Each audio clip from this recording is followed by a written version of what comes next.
බාල වයස්කාර දැරියක බරපතල ලිංගික අපයෝජනයකට හා දූෂණයකට ලක් කළ බවට චෝදනා ලබා සිටින හිටපු අනුරාධපුර අටමස්ථානාධිපති පල්ලේගම හේමරතන හිමිගේ විහාරස්ථානයේ තිබී රස පරීක්ෂක වෙත යොමු කළ පාපිස්සක තිබූ ශුක්‍රාණු සාම්පල උන්වහන්සේගේ DNA සමග ගැලපෙන බවට විද්‍යාත්මක සාක්ෂි අනාවරණය වී තිබෙනවා.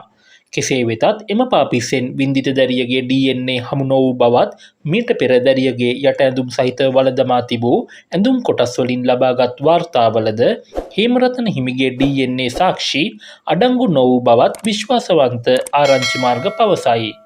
මෙම රස පරීක්ෂක වාර්තා මේ වන විට නීතිපති දෙපාර්තමේන්තුව වෙත යොමු කර ඇති බව අනුරාධපුර ප්‍රධාන මහේස්ත්‍රාත් අධිකරණයට අද පොලිසිය විසින් දන්වා සිටියා.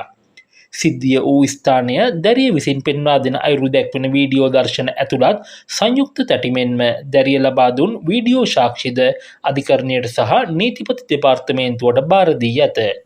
සැකකාර හිමියන් සාමාන්‍ය පරීක්ෂාවන් මගහැර විනිසුරුවරුන් භාවිතා කරන විශේෂ දොරටුවකින් අධිකරණ භූමියට ඇතුළු වීම පිළිබඳව මුල් පැමිණිලිකරුගේ නීතිඥ චානක අබේවික්‍රම දැඩි විරෝධයක් පළ කර තිබේ. නීතිය ඉදිරියේ සැවම සමාන බව පෙන්වා දුන් නීතිඥවරයාගේ ඉල්ලීම මත ඒ පිළිබඳව වහාම පරීක්ෂණයක් පවත්වා වාර්තාවක් ඉදිරිපත් කරන ලෙස ප්‍රධාන මහේස්ත්‍රාත් සියපත් සසිඳු වික්‍රමරත්න විසින් අධිකරණ ආරක්ෂක ඒකකයේ ස්ථානාධිපතිවරයාට නියෝග කළේය. එමෙන්ම දෙවන සැකකාරිය වන දැරියගේ මව අත්අඩංගුවට පත්වීමට පෙර භාවිතා කළ බව කියන මෙතෙක් විමර්ශනය නොවූ තවත් දුරකථන අංක 3ක් දැරියගේ මිත්තණිය සහ මාමා විසින් නීතිඥවරයා වෙත ලබා දී තිබූ අතර ඒ පිළිබඳව විමර්ශනය කරන ලෙසද මහේස්ත්‍රාත්වරයා පොලිසියට නියම කළේය. පාසල් නිවාඩුවෙන් පසු මිත්තණියගෙන් ප්‍රකාශයක් ලබා ගැනීමටද නියමිතයි.